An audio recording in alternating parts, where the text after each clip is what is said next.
अस्सलाम वालेकुम। आज हम गैस काइनेटिक थ्योरी के फर्दर कॉन्सेप्ट्स को एक्सप्लोर करने की कोशिश करेंगे।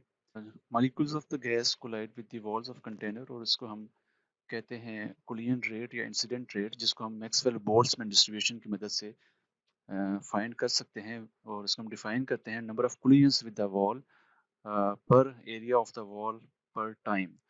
और इसको अगर हम ड्राइव करें तो हमारे पास इसका रिलेशन आता है 1/4 number density of the gas times average speed of the molecule. So we see that this incident rate is dependent upon the number density of the gas and average speed of the molecules. The higher the average speed of the molecules, the more is the incident rate, and the result would be the increase in the pressure of the system.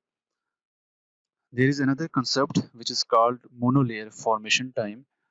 Monolayer को हम define इस तरीके से करते हैं, जब हम अपनी वैक्यूम वेसल को या वैक्यूम चैम्बर को एवैक्यूएट करते हैं तो उसकी जो सरफेसेस होती हैं वो क्लीन होती हैं, और जो गैस मॉलिक्यूल्स होते हैं they try to stick on the walls of the container.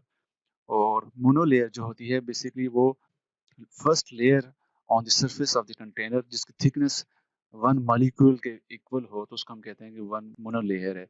और एक मोनोलेयर में अप्रोक्सीमेटली 10⁻15 मॉलिक्यूल्स पर सेंटीमीटर स्क्वायर होते हैं। At room temperature, it takes around 1 second to form one monolayer at 10⁻�6 torr। और इसको हम कहते हैं लेगमुर फॉर्मेशन टाइम। और वन लेगमुर फॉर्मेशन टाइम को हम डिफाइन कर सकते हैं कि वन मोनोलेयर इन 1 सेकेंड। इस ग्राफ में हम देख सकते हैं लेफ्ट साइड पे हमारे पास कुलियन रेट है हाइड्रोजन गैस का एट वेरिएबल प्रेशर, और राइट साइड पे हमारे पास मोनोलेयर फॉर्मेशन टाइम है विद वेरिएबल प्रेशर। अगर हम देखें कि हमारे पास जब प्रेशर लो होगा तो हमारे पास जो कुलियन रेट होगा वो कम होगा, और with increase in pressure this कुलियन rate increase linearly. Similarly जब हमारे पास प्रेशर ज़्यादा होगा हमारे पास जो मोनोलेयर फॉर्मेशन टाइम है वो कम होगा, और जो जो हम अल्ट्रा हाई वैक्यूम रीजन या हाई वैक्यूम रीजन में जाएंगे तो हमारे पास जो मोनोलेयर फॉर्मेशन टाइम है वो भी इंक्रीज होता जाएगा। It takes 1 nanosecond to form one monolayer at 1 atmospheric pressure, and it takes 1 second to form one monolayer at 10 raised power minus 6 millibar, और 10 raised power minus 11 millibar की range में it takes 1 day to form one monolayer. So to minimize the surface contamination we have to reduce the pressure. अगर हमारे पास pressure ज़्यादा होगा the molecules will stick with the walls of the container and it would be difficult to extract those molecules which are trapped on the walls of the container. This monolayer formation time is also very important when we want to open our vacuum system. जब हम अपने vacuum system को open करते हैं तो हमें उसे went करना पड़ता है with any inert gas like argon. तो हम अगर गैस सिस्टम के अंदर इंसर्ट करेंगे तो it will take a lot of time to settle on the surfaces of the vacuum chamber. The molecules of the gas collides with the wall of the container and produce a force on it.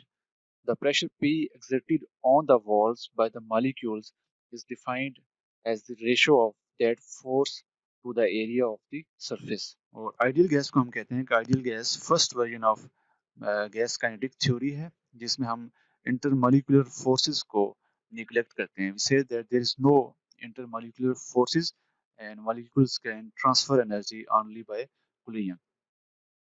किसी भी velocity distribution में हम pressure को as a function of mass density and quadratic speed लिख सकते हैं, और हमारे पास ये टर्म आती है P is equal to 1/3 rho V Q square. और as we know velocity distribution follows the Maxwell-Boltzmann distribution, और आइडियल गैस लॉ से हम प्रेशर को लिख सकते हैं P is equal to NKT. We see that the pressure is proportional to number density of the gas and temperature of the system. ये जो derivations हैं ये आप को मिल सकती हैं, जो सेकंड रेफरेंस था लेबोल्ड फंडामेंटल्स ऑफ वैक्यूम टेक्नोलॉजी, उसमें ये सारी डेरिवेशंस आपको मिल सकती हैं। प्रेशर को हमने डिफाइन किया, हम उसके यूनिट्स को डिफाइन इस तरीके से करते हैं If there is 1 Newton force per unit area of the surface, we say that there would be a pressure of 1 Pascal. Pressure को मेजर करने के लिए मुख्तलिफ यूनिट्स यूज़ की जाती हैं और जो मिली बार है उसको हम यूजुअली यूज़ करते हैं एक्सेलरेटर टेक्नोलॉजी में। टेबल में आप देख सकते हैं मिली बार का बाकी यूनिट्स के साथ रिलेशन, हम कैसे बाकी यूनिट्स को मिली बार में कन्वर्ट कर सकते हैं। और अगर हम एग्जांपल्स देखें तो 10⁻⁶ टॉर जो है वो इक्वल होगा 1.3 10⁻⁶ मिली बार। इसका 10⁻⁶ टॉर पास्कल में 1.3 इंटू 10⁻⁴ होगा। और अगर 4 इंटू 10⁻⁶ पास्कल को हम मिली बार में लेके जाएं तो वो हमारे पास 4 इंटू 10⁻⁸ मिली बार होगा। तो हमारे पास प्रेशर की कोई भी यूनिट हो तो हम इस टेबल में स्टैटिक और कन्वर्जन फैक्टर्स को यूज करके उनकी यूनिट्स को मिली बार में या किसी और यूनिट में लेके जा सकते हैं। जब हम किसी वैक्यूम वेसल के अंदर या चैम्बर के अंदर वैक्यूम क्रिएट करते हैं तो वेसल्स के ऊपर या चैम्बर्स के ऊपर एक फोर्स लगती है। Inside the vacuum chamber there is low pressure and outside the vacuum chamber there is high pressure, means there is atmospheric pressure.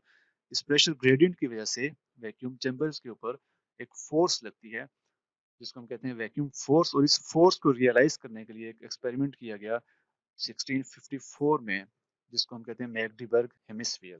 एक साइंटिस्ट था ओटो वॉन गोरिक, उसने एक वैक्यूम पंप इन्वेंट किया था और उसने उसको चेक करने के लिए एक्सपेरिमेंट डिजाइन किया। और बेसिकली दो हेमिस्फीयर्स थे, उनके अंदर एक साइड पे वेल्व लगा हुआ था और उस पंप को कनेक्ट करके उसके अंदर उन्होंने एयर को रिमूव किया, मतलब उसके अंदर वैक्यूम क्रिएट किया। और then they close the valve and they disengage the vacuum pump. और उन्होंने 30 हॉर्सेस यूज की in team of 15। They could not pulled apart the hemispheres और फोर्स ऑफ अराउंड 20,000 न्यूटन, जो कि इक्विवेलेंट होती है एक कार को लिफ्ट करने के लिए या एक स्मॉल एलिफेंट को लिफ्ट करने के लिए, ये उस वैक्यूम की वजह से उस हेमिस्फीयर्स के ऊपर फ्रॉम द एटमॉस्फेरिक प्रेशर लग रही थी। और then they open up this valve and then उसके बाद ये हेमिस्फीयर इजीली जो है ना they pulled apart them. So we realize that due to vacuum, there is a lot of force which is applied on the vacuum vessels or vacuum containers. There is a concept of total pressure and partial pressure. हमें पता है कि gas जो होती है like air residual gases से मिलकर बनती है और उसमें सेवरल टाइप ऑफ मॉलिक्यूल्स होते हैं।